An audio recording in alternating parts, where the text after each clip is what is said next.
Hi, my name is Glen Weyl, and today I'm going to be presenting Imperfect Platform Competition, a General Framework, which is joint work with Alexander White of the Toulouse School of Economics and Telecom Paris-Tech. This project is really the culmination of a long-term research agenda that I've had for many years, which was really inspired by a number of industrial policy issues in recent years facing regulators.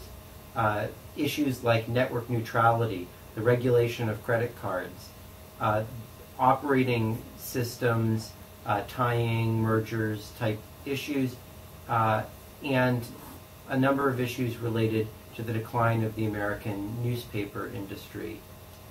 And an interesting feature that all of these pretty prominent public policy issues in industrial economics have had is that they take place in industries with a few common characteristics. First, these industries tend to have firms with multiple products where the demand for the products is not directly substitutable or complementary for one another, and yet the products are very closely related. In particular, there are externalities across consumers of the goods from their consumption. So, for example, the more people read a newspaper, the more valuable it is for an advertiser to place an ad in that newspaper. And finally, the firms have market power over all of the different groups of consumers, that is, the production of all of these different goods. Now, while this is a basic set of features that we think characterizes lots of industries, until recently, about the beginning of the 2000s, there was very little attempt to model industries that had these common features. Since then, a pretty extensive literature on so-called two-sided markets has emerged that tries to deal with a number of issues that arise in this context.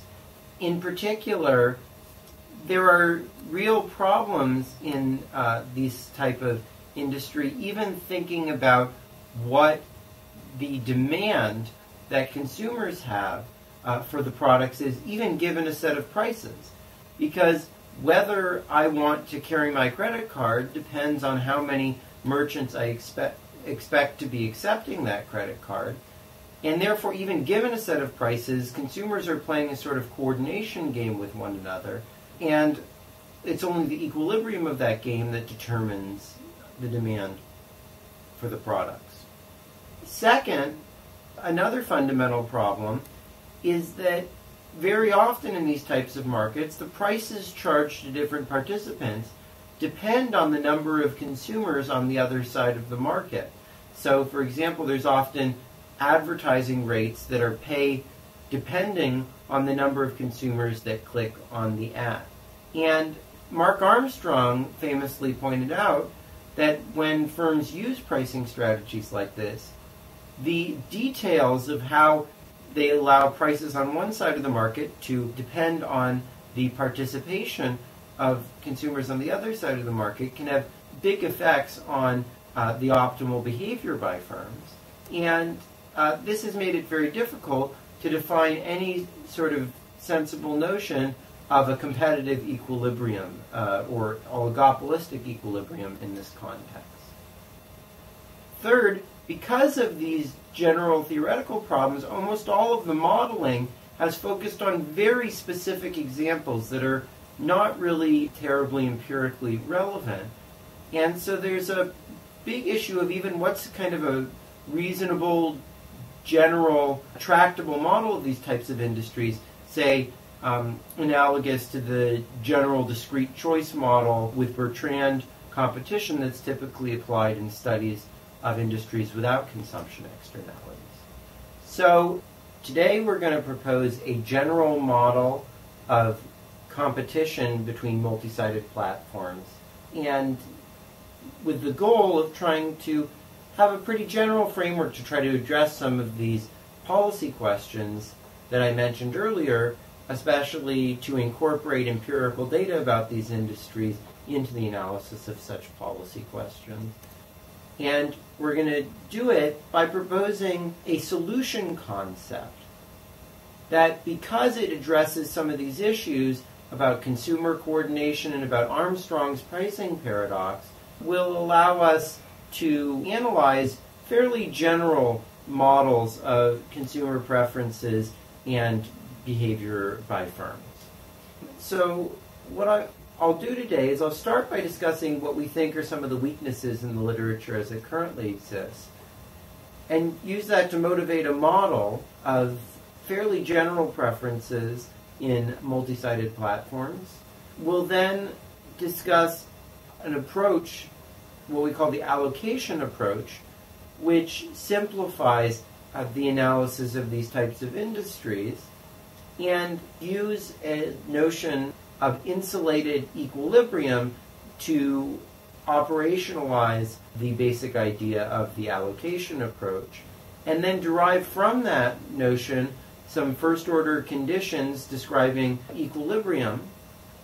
And I'll then summarize some of the benefits, costs, and alternatives of the approach that we're using relative to potential other approaches, and discuss our agenda from here, as well as some directions for future research that others might take. So let me begin by talking about what are kind of the weaknesses in the existing literature that we're seeking to fill with this work. First of all, the standard literature on two-sided markets or multi-sided platforms uses very restrictive functional forms. In particular, almost all of the theory papers use some form of linear hoteling demand.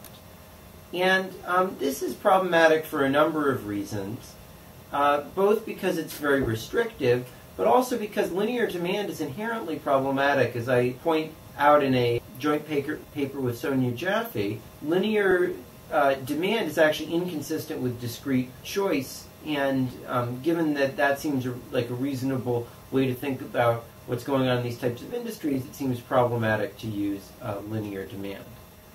Third, typically empiricists would prefer to use something like a standard discrete choice model along the lines of that proposed by Barry Levinson and Pecos in 1995. And things that rely on the structure of linear demand obviously make that impossible. Finally, policymakers are usually very hesitant to adopt policy conclusions that depend sensitively on the particular functional form of demand chosen, both because it makes the policies not very robust, and if one stands up in court and bases an argument on the basis of such functional forms, it's very easy for one's opponent in court to change those in a small way and come to a very different conclusion. Second, the typical models of multi-sided platforms are very restrictive in the assumptions they make about the source of heterogeneity among users of the platform. So in a paper that's coming out in the AER, I show that most of the policy conclusions in these types of models depend on the assumptions that they make about the form of user heterogeneity, and yet most of the standard models spend very little time thinking about the source of user heterogeneity. In particular, they make assumptions about it that are pretty clearly inconsistent with the preferences that we would actually think exist in these markets, and the conclusions that they draw are almost entirely reversed if this nature of heterogeneity is changed to something which is more realistic. So it seems to us very important to have a model that allows for rich heterogeneity, which can be estimated or assumed as called for in particular empirical applications.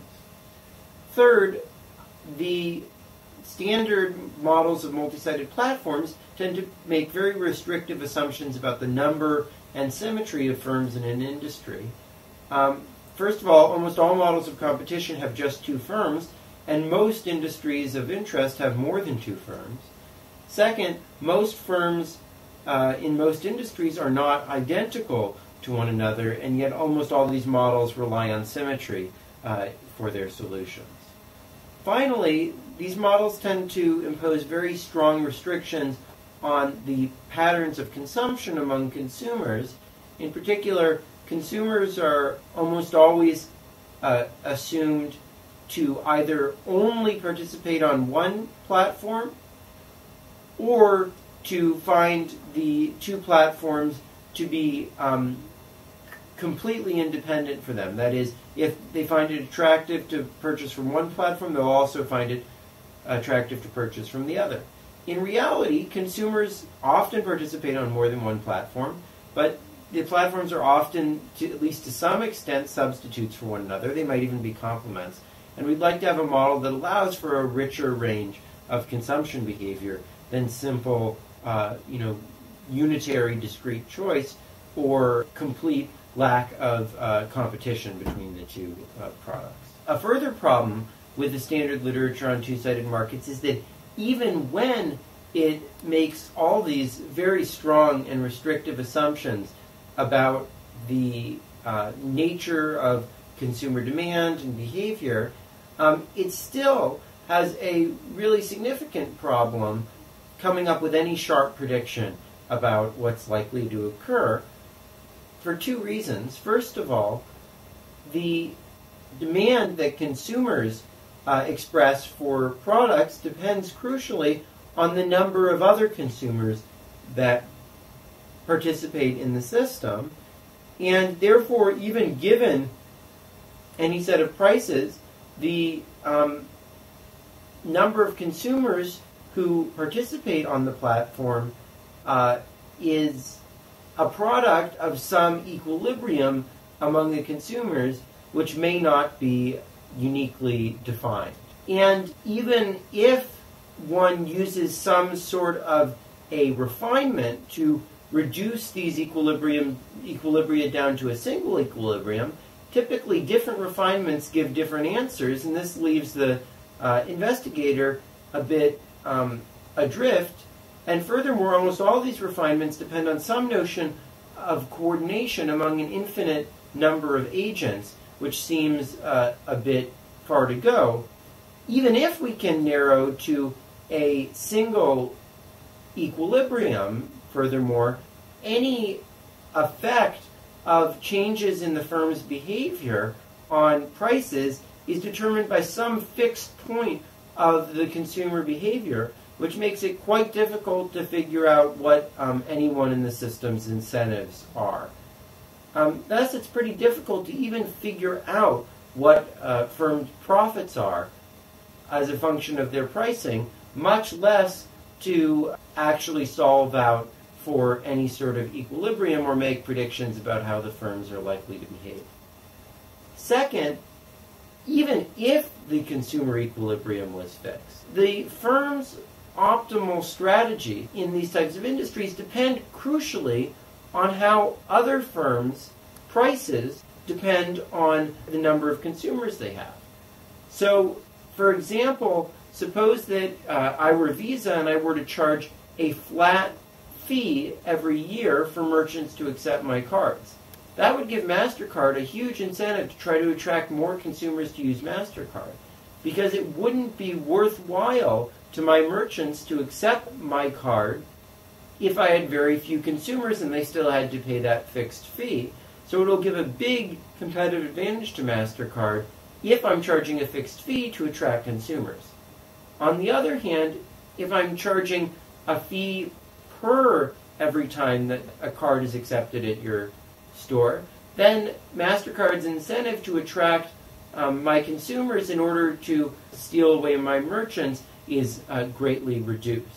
This basic problem can lead to a difficulty that's very similar to the Klemperer and Meyer argument about supply function equilibria, except here it's mediated through the externalities flowing across the two sides of the market.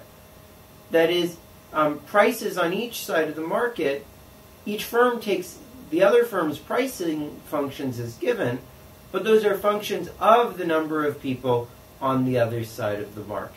And as a result of this, any outcome can either be or not be in equilibrium depending on the details of the pricing functions that the firms adopt, not just based on either the level of prices or the allocation, which makes it pretty difficult to make any inferences about what's going on in an industry. Now, a simple way to solve this would be to just assume that firms use flat pricing, that is, that their prices don't depend on the number of consumers on the other side of the market, but in practice, we actually observe firms conditioning on the number of consumers on the other side of the market all the time. So that doesn't seem like a very satisfactory response. And furthermore, if we required firms to have flat pricing, this can actually really exacerbate the degree to which there's multiple equilibria in the consumer game. And so it doesn't seem like a very satisfactory solution to that problem. So our basic view is that both of these problems, both the specificity of existing models and the problems of dealing with any particular, tying down a particular equilibrium, have a common cause, namely the lack of a reasonable, tractable, general solution concept for thinking about these types of industries. And we therefore believe supplying such a general solution concept will help solve both of the problems that we discussed. In particular, we'll be able to treat a much more general model of preferences and behavior in these industries using the solution concept. But we're going to have to still maintain some of the unrealistic assumptions that almost all this literature relies on, and I want to emphasize those up front. So first of all, our model will have what Nick Economides calls a macro structure. That is, that the willingness of consumers to pay as a function of the number of consumers participating on the other side of the market is going to be taken as exogenous to the model and not determined by any policy intervention that the model would study. Now, in practice, the marginal prices that, say, credit cards charge every time you use your card do have some effect on the usage of those cards, not just on whether people accept them or not. And if those are affected by policy interventions, this assumption may not be so great. Similarly, there may be some direct effects on the competition between video game manufacturers of policy interventions that are considered. And therefore, it may not, in all situations, be reasonable to use this exogenous demand assumption. It all depends on the extent to which the policy interventions of interest are exogenous to the demand. Second, the standard two-sided market models and our model are going to have to assume that any differences between consumers on one side of the market in terms of the value or harm they bring to consumers on the other side of the market can be either third-degree price discriminated away or do not exist at all. This is a fairly unrealistic assumption, at least in some cases. For example, newspapers' wealthy readers are almost certainly more valuable to advertisers than are their less well-off readers. And there's almost certainly no way to charge a different price to those well-off readers than to those poorer readers. And that is a clear violation of this standard assumption, but any model that tries to incorporate such effects is going to have to deal with the basic complicated price discrimination type issues that will arise trying to sort for the right types of consumers, and we're just not up to that task at this point. Finally, any of these models is going to have to find some way of dealing with the possibility that the same pair of consumers interact across the two sides of the market on multiple platforms. So for example, if I post an ad in both the Washington Post and the New York Times, someone who reads both papers will see my ad twice. And for our model to work, we're going to have to deal with that in one of a few fairly coarse ways. Either we're going to have to allow the platform to contract with individuals conditional on the set of other platforms that they're currently participating in. That is, the New York Times could charge a different rate to people who are also reading the Boston Globe or not, which seems somewhat unrealistic. at least in some contexts. Or we're going to have to assume that the value that the advertiser places on hitting you with that ad a second time is the same as the value that he places on hitting you with that ad the first time, which may be some approximation to reality, but probably not a very close one. So neither of these solutions is really very satisfying, but I think it's better to include the richness of consumer choice that gives rise to these problematic effects, but then treat them in a somewhat coarse way than it is to simply ignore the situations in which consumers end up on multiple platforms, as the standard literature has tended to do. So now let me describe a model that we propose, which is essentially about as general of a model as we think you could get that still obeys the three assumptions I just outlined. In particular, we're going to focus on a model where there are only two sides to the market, and there are only externalities across the two sides, not within them. Really, just for clarity, the model that we are building, we believe, can be pretty easily extended to a broader context, as I do in my AER paper, but I think this is a good place to start for now. So the model has two groups of consumers, A and B, each with a unit mass. Each individual consumer on each side of the market chooses some subset of the set of M platforms to participate on, and she has fairly general preferences over that participation.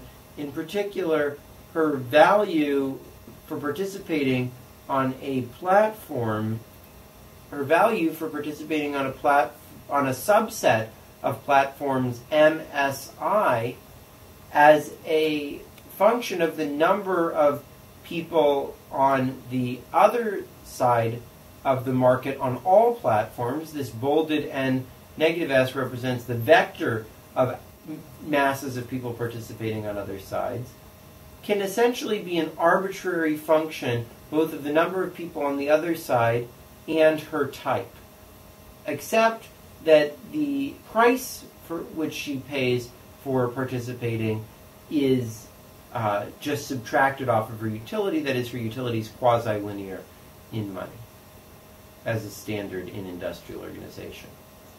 And the only restrictions we'll place on these preferences are really just simple technical ones. That is, we're going to require that the utility be smooth in the number of people on the different platforms and in the consumer's type. But we'll allow the type to be arbitrarily distributed otherwise in an arbitrarily high-dimensional space, subject to just a few caveats. First of all is the smoothness conditions that I mentioned.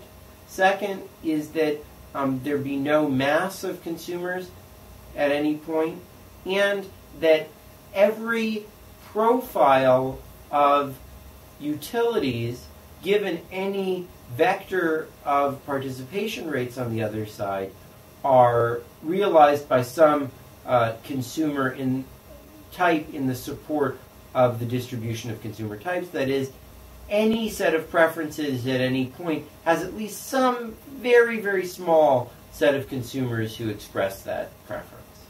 And finally, we'll assume, though the model can easily be solved in the case when this doesn't hold, but just for simplicity and concreteness, and because it seems a reasonable approximation to these types of industries, we'll assume that there are only inside externalities. That is, that my utility from participating on a collection of platforms depends only on the masses of users participating on those platforms on the other side of the market and not on other platforms. On the supply side, the model will have firms with some arbitrary cost as smooth cost as a function of the number of users that it has on the two sides of its platform, and thus it will earn profits that are the product of the prices and the demands less the costs as a function of the masses of users on the two sides. We'll assume uniform pricing within each side, that is, that prices to different users of the same type, on the same side of the market, must be identical regardless of the user's type, but they may be conditional on the number of users participating on the other side of the market, not just on that particular platform, but on all of the other platforms. This is meant as some approximation of the notion of pay-per-click advertising or credit card fees based on usage. But of course, such things really only depend on the number of people on your platform on the other side of the market, and usually only in very particular ways. So this really, I think, should be seen as some sort of reduced form for a dynamic penetration pricing strategy where the price depends on the full market position that the firm finds itself in. This is really a generalization of Armstrong's notion of equilibrium in two-part tariffs in multi-sided platforms where prices depend on the number of consumers on the other side. Equilibrium will then involve, first, a equilibrium among consumers given any set of firm strategies. Those strategies, again, are prices on a particular side of the market depending on the mass of users on all platforms on the other side of the market. And these vectors of reactions among consumers constitute an equilibrium if, given the behavior that all other consumers are taking at that point, and both the externalities and prices that those induce, the consumers are choosing to consume the bundle that maximizes their utility less the price that they have to pay for that bundle. Second, a producer Nash equilibrium will be one in which each firm is choosing the or an optimal pricing strategy given the pricing strategies chosen by all other firms and the reactions that they expect from consumers. And these will be Bertrand in the sense that prices on each side of the market will only be contingent on the allocation of consumers on the other side of the market, not on the own side of the market. And finally, a subgame perfect equilibrium will be a vector of consumer Nash equilibrium strategies, that is, one where the consumers are doing the best given the firm's strategies. A vector of producer Nash equilibrium strategies, where each firm is best responding to every other firm given consumer behavior. And if those are kind of mutually in accord with one another, that will constitute a subgame perfect equilibrium.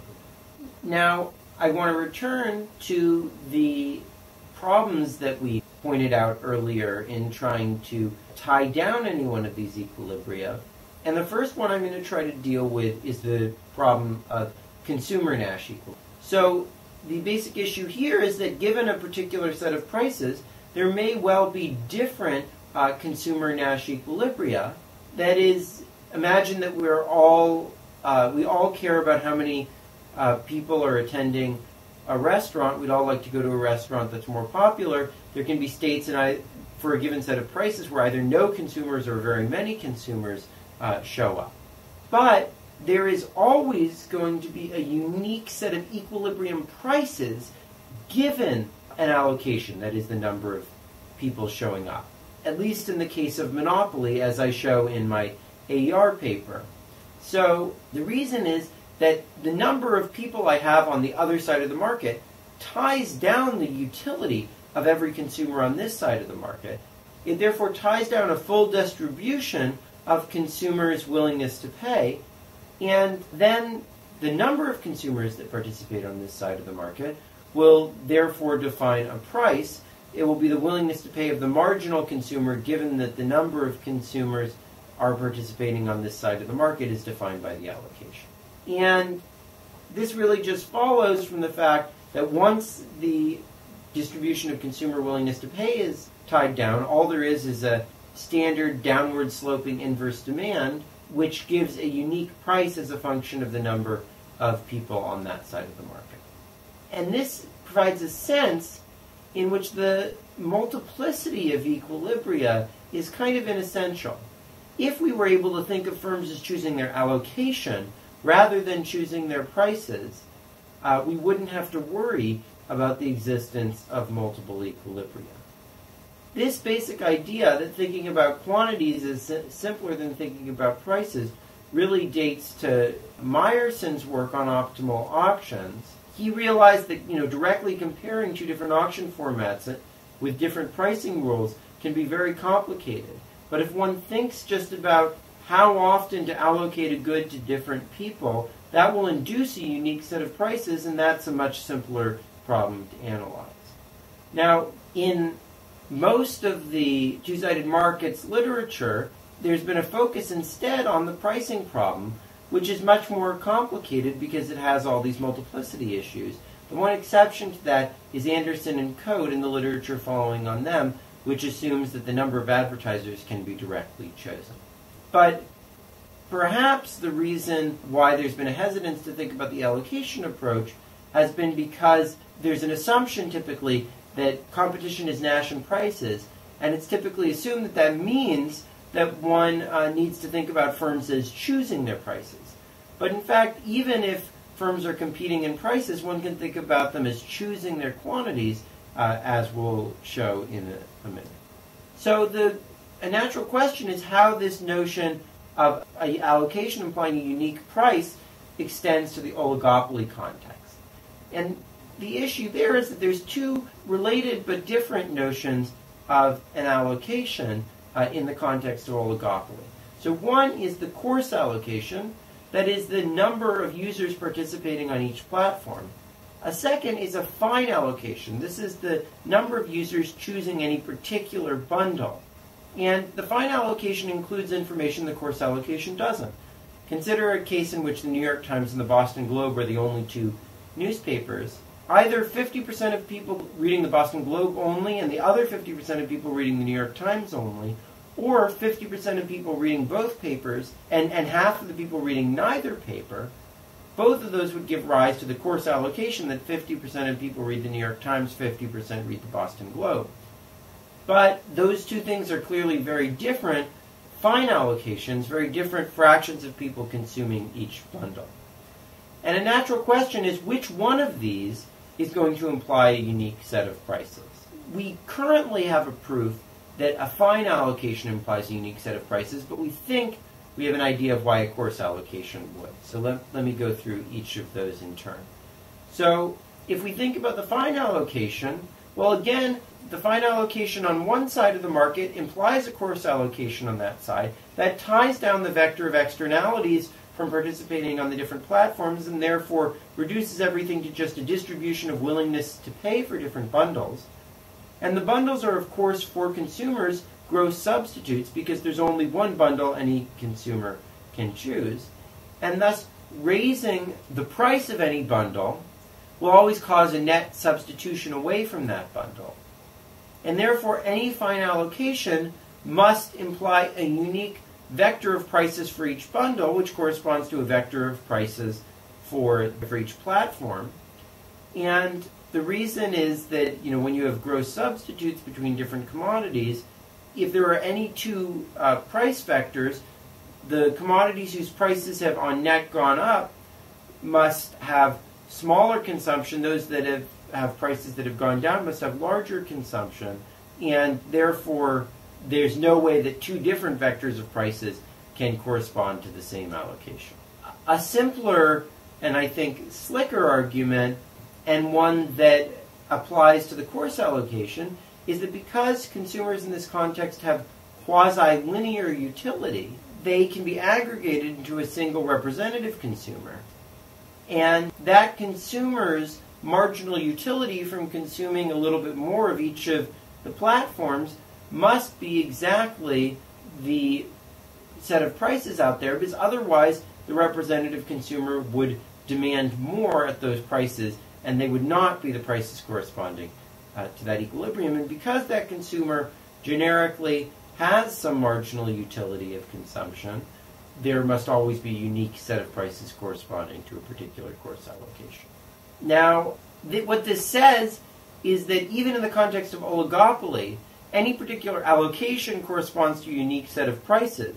which kind of shows how also in the context of oligopoly we can get around this multiplicity problem.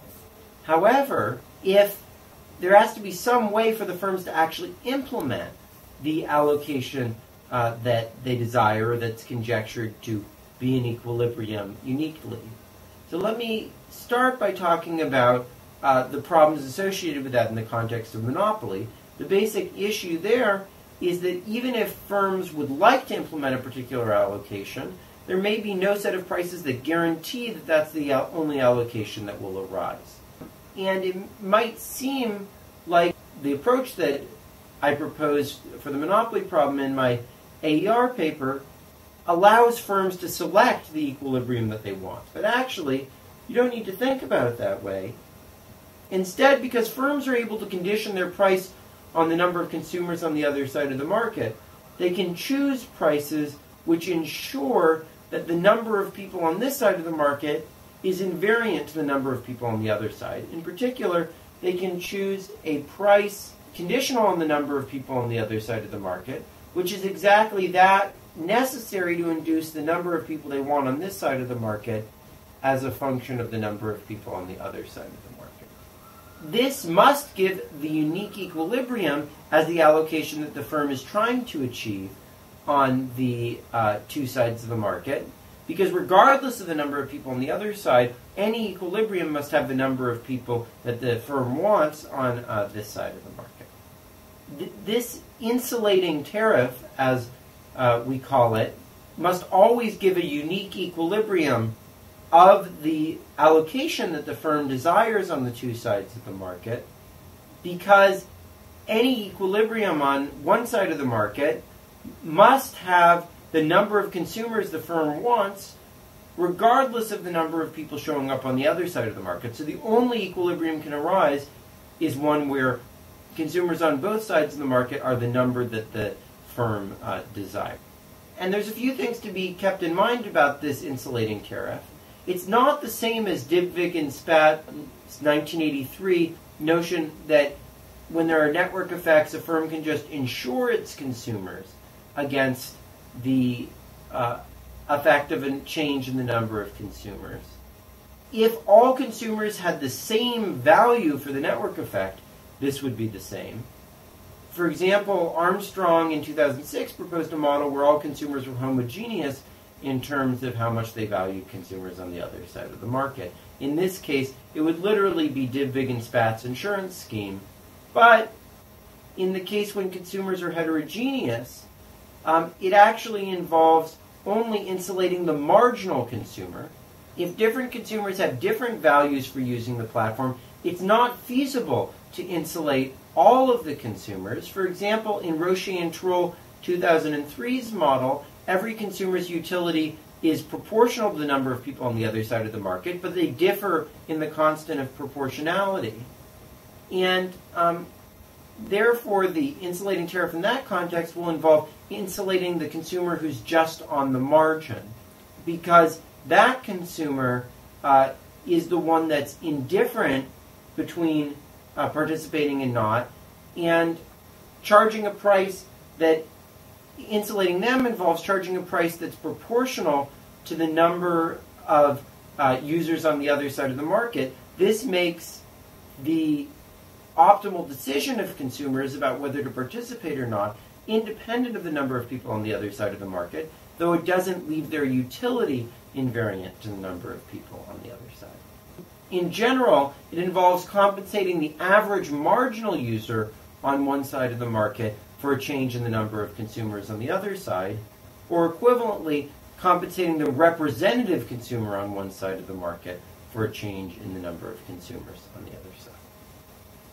This insulating tariff, it should be noted as well, is not necessary for there to be a unique equilibrium. There's other ways that a unique equilibrium could be achieved. For example, really only one group of consumers needs to have an insulating tariff charged to them, because this will tie down the number of users on that side, and that will, in turn, make the price on the other side of the market determine the unique equilibrium, because all that needs to happen for that to be the case is for the distribution of reservation utilities of consumers on the other side to be tied down.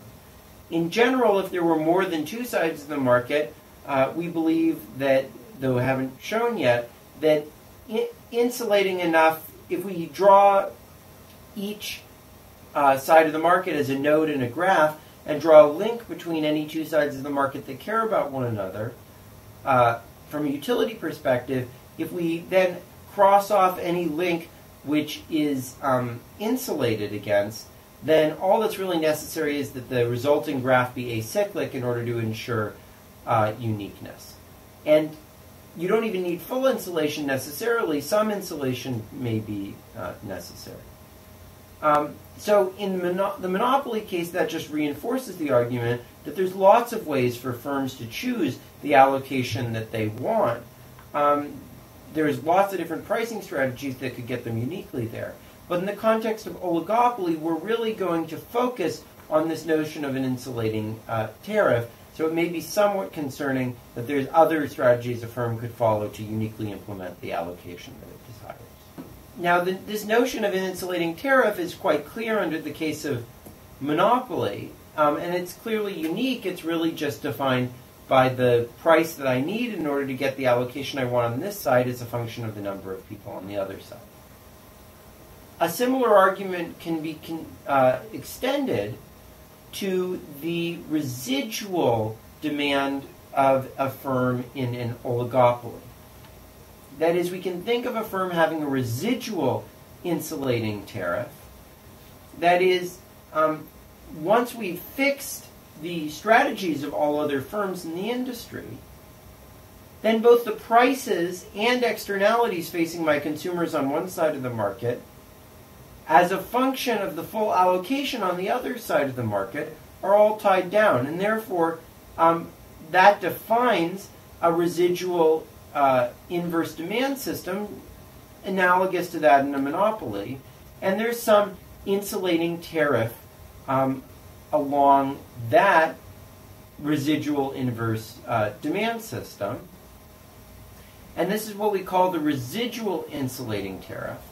As a function of the total allocation on the other side of the market, it's just that necessary to ensure the allocation I want on this side of the market for any allocation vector on the other side of the market. This is totally analogous to the monopoly case in which each side's course allocation is insulated against the allocation on the other side. Here, each side's course allocation is insulated against the full allocation on the other side of the market.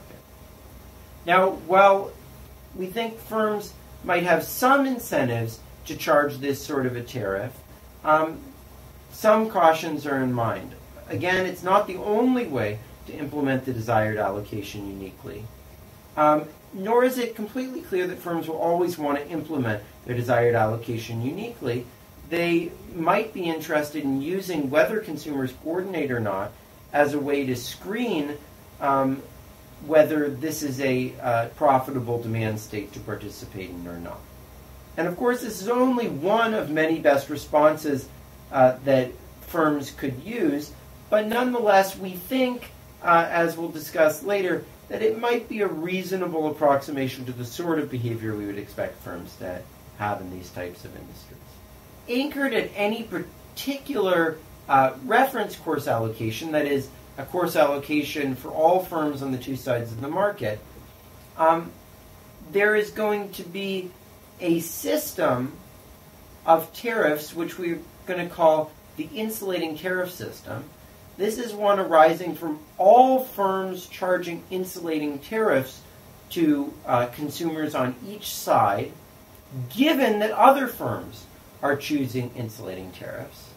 And we know that this is unique because we know that there's only one set of prices that can ensure that as the allocation on one side of the market changes, the allocation on the other side stays fixed. That follows just from the uniqueness of prices given any particular allocation.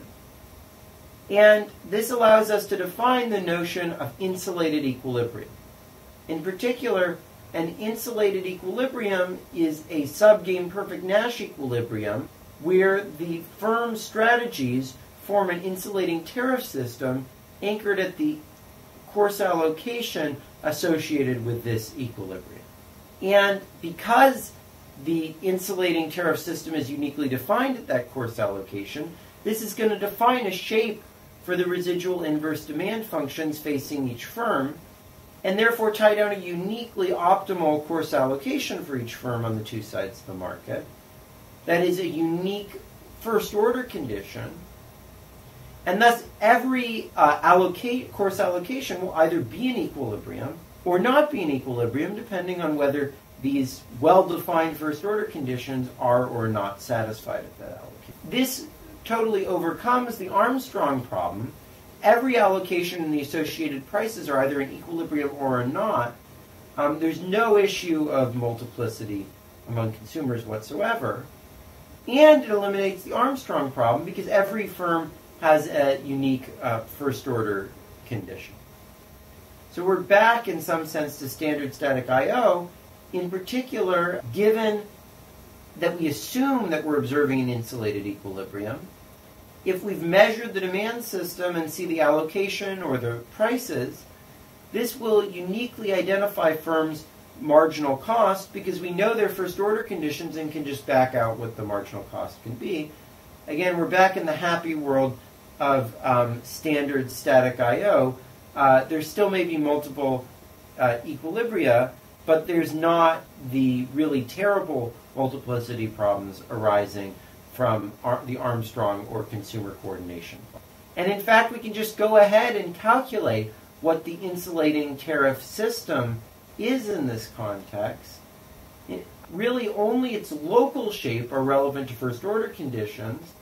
And this local shape is very simple. It's just that which leaves the allocation on the other side of the market fixed, given changes in allocations on this side of the market, which can be expressed by this simple matrix equation, namely that the total change in the allocation on side negative S as a consequence of a change in the allocation on side S should be equal to 0. That comes both from the direct effects of a change in the allocation on this side on the allocation on the other side, plus the indirect effects, which arise from the effects that a change in the allocation on this side has on the prices on the other side, multiplied by the effect of a change in those prices on the allocation on the other side. So that total effect has to be 0. That implies that the way that prices on the other side of the market change in response to changes on this side, that is, the insulating tariff locally, must be the inverse of the effects of price on the other side on the allocation on the other side, multiplied by the effects of the allocation on this side on the allocation on the other side directly. Now, note that all of those properties come directly from the demand system, as I'll talk about more in a little bit. But to build intuition for the first-order condition that will invoke these, it's useful to first start by thinking about the monopoly example. So, in particular, the simplest case in the monopoly example is that of the socially optimal pricing, which will just maximize the total value to consumers created by the products less the cost of providing them, as shown here. And the first-order conditions for that are very intuitive. They're just that the price charged to consumers should be equal to the private marginal cost less any external benefits brought to consumers on the other side of the market, which is the product of the average value that a participating consumer on the other side of the market takes from having one more user participating on this side of the market, multiplied by the number of consumers participating on the other side of the market. This is really just Pigue's formula, price equals marginal cost less externalities. And the almost embarrassing simplicity of this formula really comes from the combination of the general framework here, which kind of gets away from many of the very specific conclusions in some of the earlier models, and Secondly, from the allocation approach, which makes it very easy to directly take the derivative of these objects rather than having to worry about the implicitly defined equilibrium based on prices.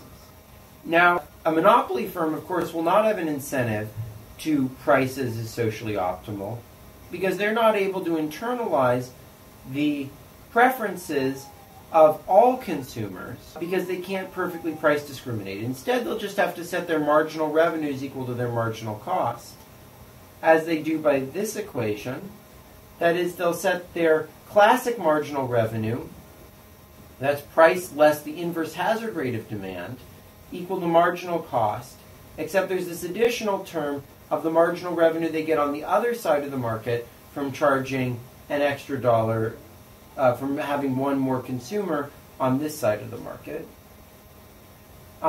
which is going to be the willingness to pay of the average marginal consumer on the other side of the market for one more consumer on this side, multiplied by the number of consumers on the other side.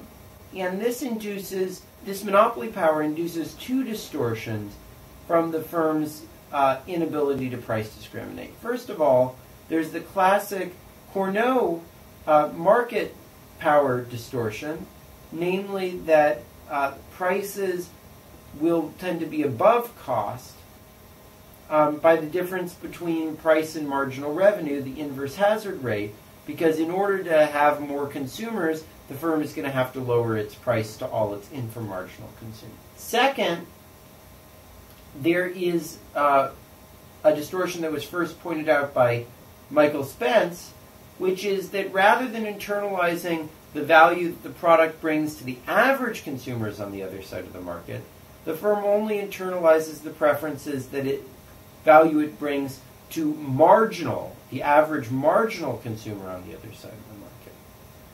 And the reason is that the firm's only able to raise prices on the other side of the market by the willingness to pay of those marginal rather than the average consumers. I think this sort of effect is very familiar to anyone who's lived in a city that has a lot of tourists visiting, because often those tourists are treated much better than the residents because they're able to leave whereas the residents are stuck. And the classic joke about this is what happened when David Ben-Gurion went up to heaven. God said, you've been so good to my people, the Jews, you can choose whether you want to go to heaven or hell.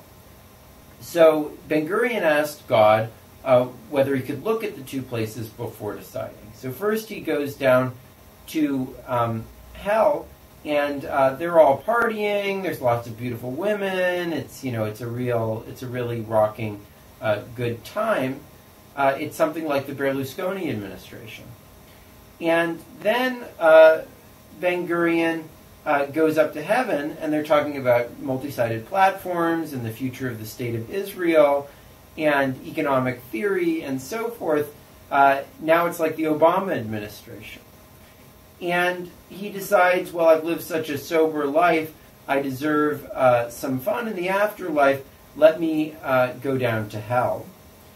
And so he goes to hell, and they immediately throw him on the rack. They're waterboarding him and pulling out his toenails. Now it's turned into the Bush administration.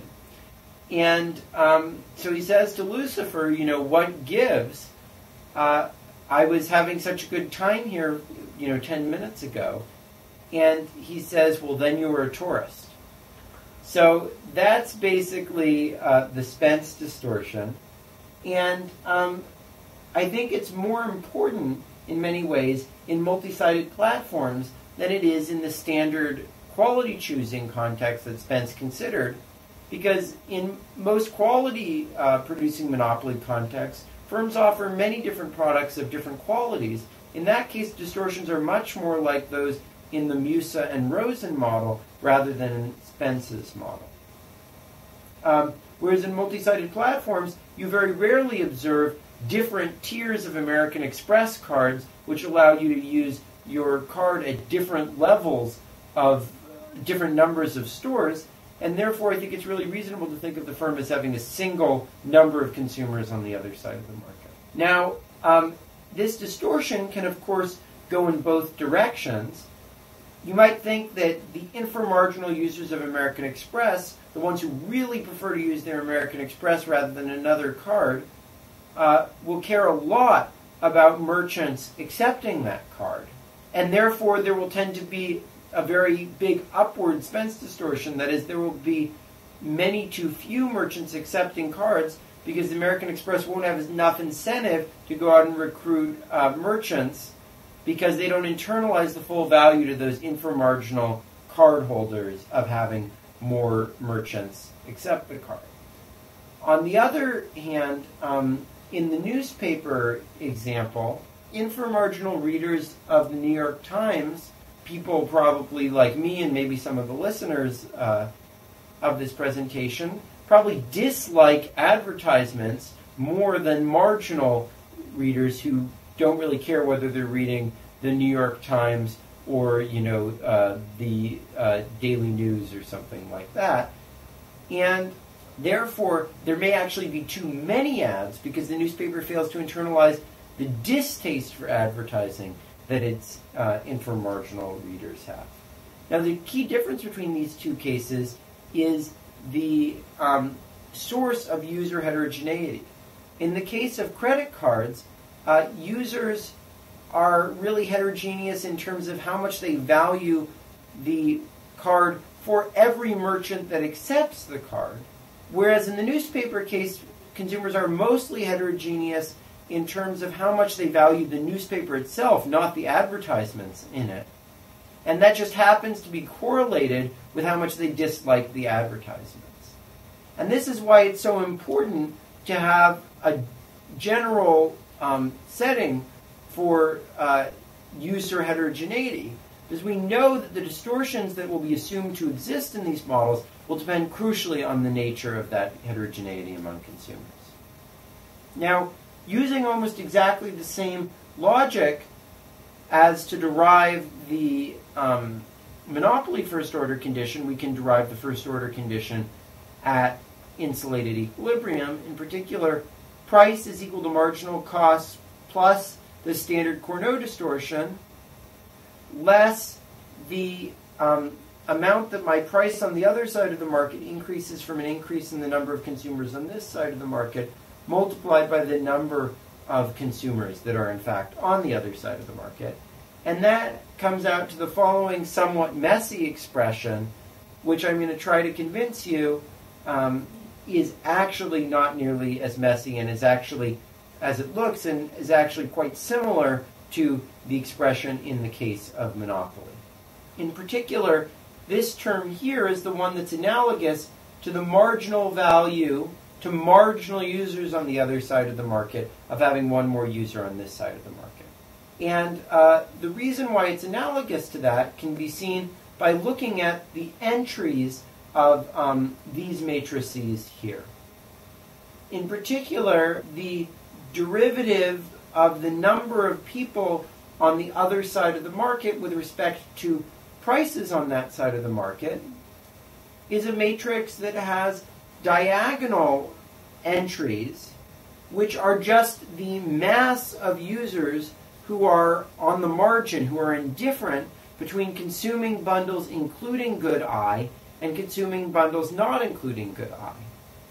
While the off-diagonal entries of that matrix are the difference between the mass of users indifferent along what we call substitute margins for good I and good J, that is, indifferent between bundles that include good I but do not include good J, and bundles that include good J but do not include good I. The difference between the mass of such users and the mass of, quote, complement users, complement marginal users, that is, users indifferent between a bundle that includes both goods I and good J, and a bundle that includes neither goods I nor goods J. So this can be seen as really a matrix capturing the mass of marginal users. The inverse of that matrix is then multiplied by this other matrix, which has along its diagonal the masses of goods that masses of users who are on the margin between consuming good I and not consuming good I, multiplied by the marginal value that those users get, on average, from having one more user consume good I on the other side of the market, in the case when they end up consuming it. And the off-diagonal elements are, again, the difference between the substitute and complement margins, multiplied by the marginal value of one of the users who's along one of those margins of having one more user consume on the other side of the market. So putting that all together, we can look at this as basically being the inverse of the mass of users multiplied by the product of those massive users and their marginal values for having one more consumer on side I. So this can really be seen as just the multidimensional equivalent of the marginal value that a consumer on one side of the market places on having one more user on the other side of the market, in the same way that the covariance matrix is in some sense the natural multidimensional extension of the variance, or that the standard linear algebra expression for the correlation coefficient in many dimensions, or the regression coefficients in many dimensions, are really just the multidimensional extension of the correlation coefficient in a single dimension. Okay, so let me sum up what we've done so far. Basically, everything I've presented in this slideshow boils down to an algorithm for checking whether a particular allocation constitutes an equilibrium or not.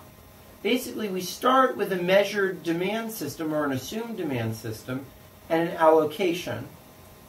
From that, we get both the local prices and the local insulating tariff system. That defines a set of first-order conditions which we can compute by the procedure I just described. And then we can check whether those are satisfied for all firms if we have the marginal costs, or by assuming that they're satisfied for all firms, we can back out marginal costs. I want to describe some of the benefits, I think, of using this approach, as well as maybe some of its costs. So first of all, it solves both of the multiplicity problems that I outlined, both the multiplicity of consumer equilibria and the Armstrong problem. And it does both simultaneously, and in some sense that we haven't been able to fully formalize yet, we think it may be really the only approach that solves both problems in sort of a consistent, principled way that can be generally applied.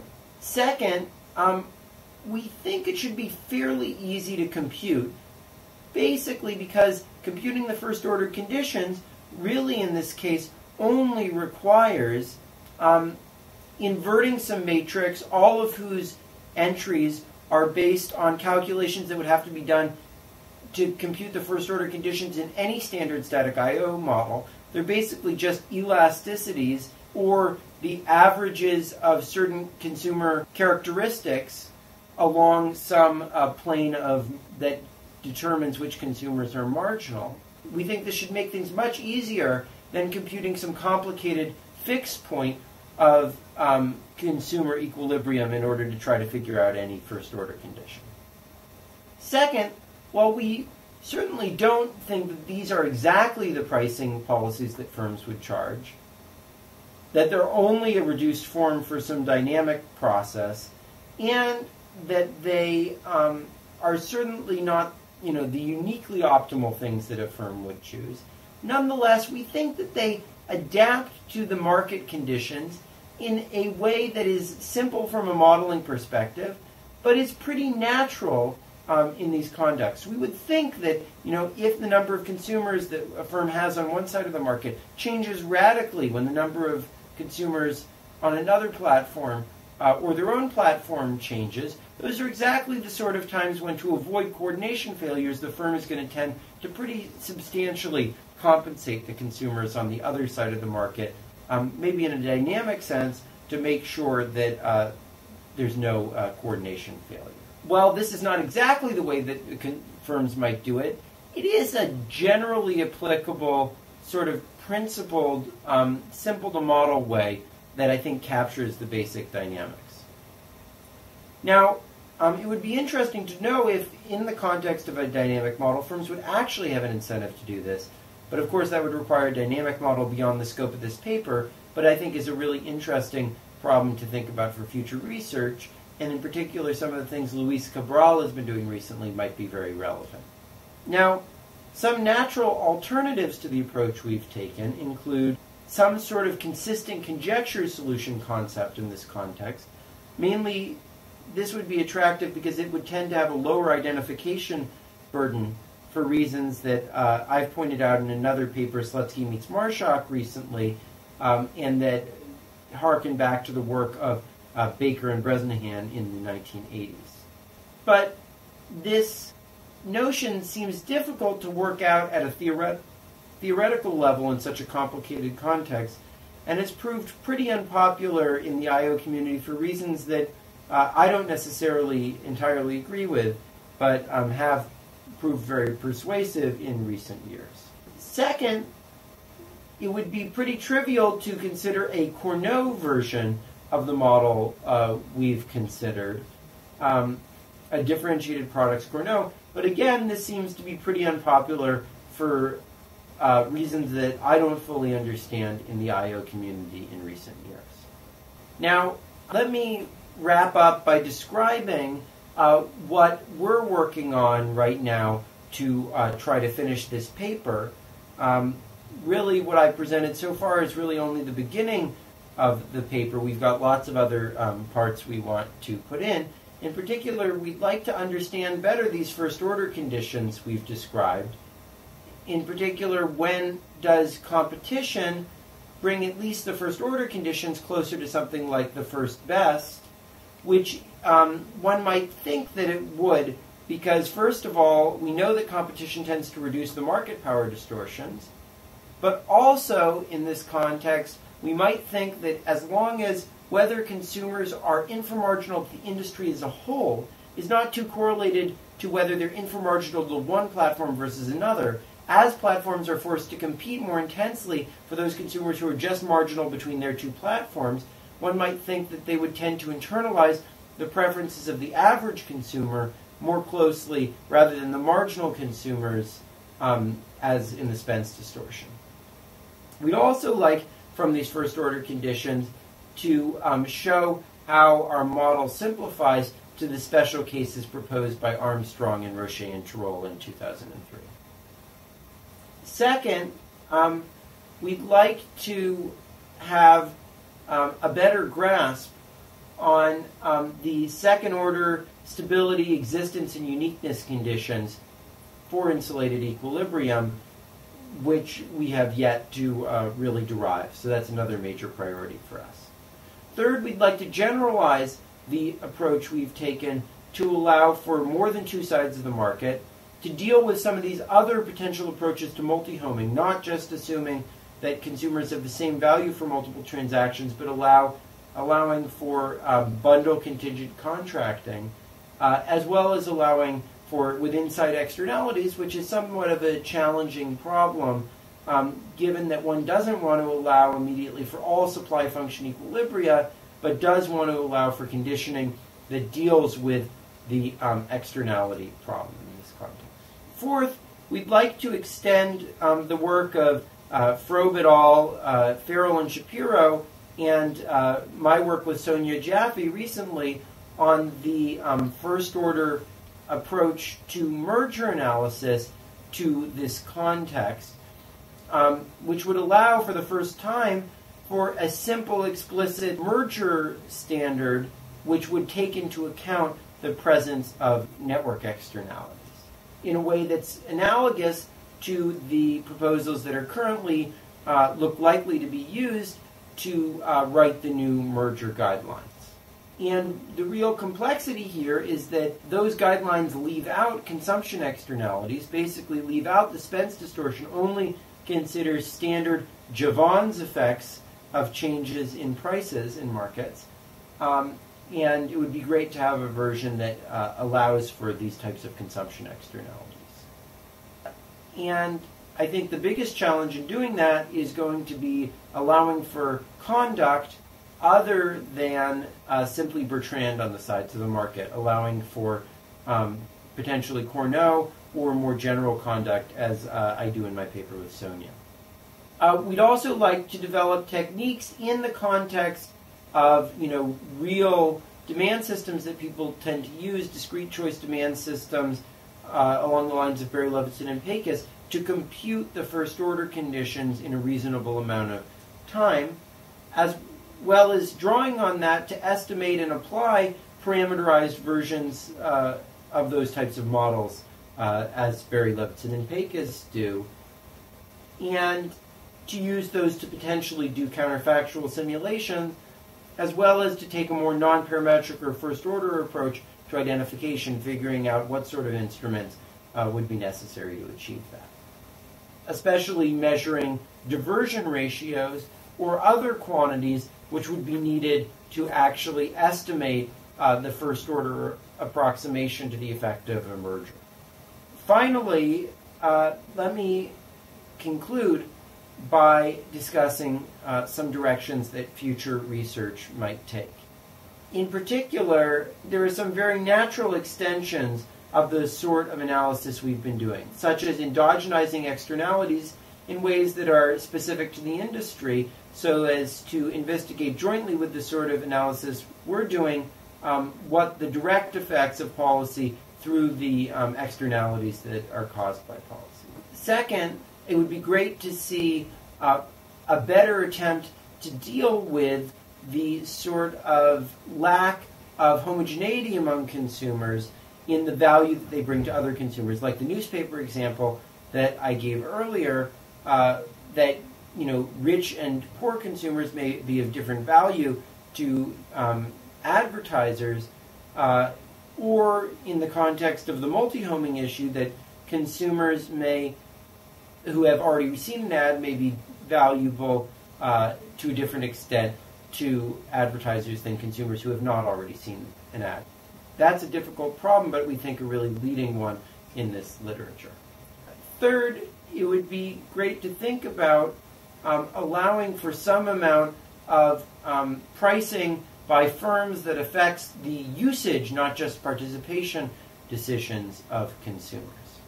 Second, there are a number of connections that can be drawn between the model that we've proposed and other literatures, the most interesting of which is closely related to Ilya Segal's 1999 paper on contracting with externalities. My AER paper is equivalent to a version of Ilya's paper that allows for asymmetric information by the Bulow-Roberts equivalence, and therefore it would seem like our model should be in some way very closely related to common agency models with stochastic reservation values, which are really a set of models that are just starting to develop, such as in the work of Martimord and Stoll. And it would be interesting to know whether our insulated equilibrium in any natural way corresponds to some solution concept proposed there, or might supply an interesting solution concept for that context. And actually, Alex is working with one of his students on using the notion of insulated equilibrium to think about quality competition between firms. Third, there's a number of very interesting sort of foundational theoretical questions related to these kind of industries that we've been unable to solve, such as the dynamic foundations of insulating tariffs that we mentioned earlier, and the very interesting problem of thinking about the intersection between two-sided markets and matching theory, to think about what are profit-maximizing ways to match consumers to each other. Finally, there is a number of potentially interesting applications of this type of framework to estimating market power, estimating expense distortions, and trying to use these to inform policy, as well as extending the analysis here to standard antitrust problems such as incentives for interconnection, vertical relations, bundling, and other policy issues. And in the monopoly context, there's a number of interesting issues about predatory pricing and the design of regulations. Anyway, thank you so much for listening to this audio slideshow. I hope you've enjoyed this little experiment.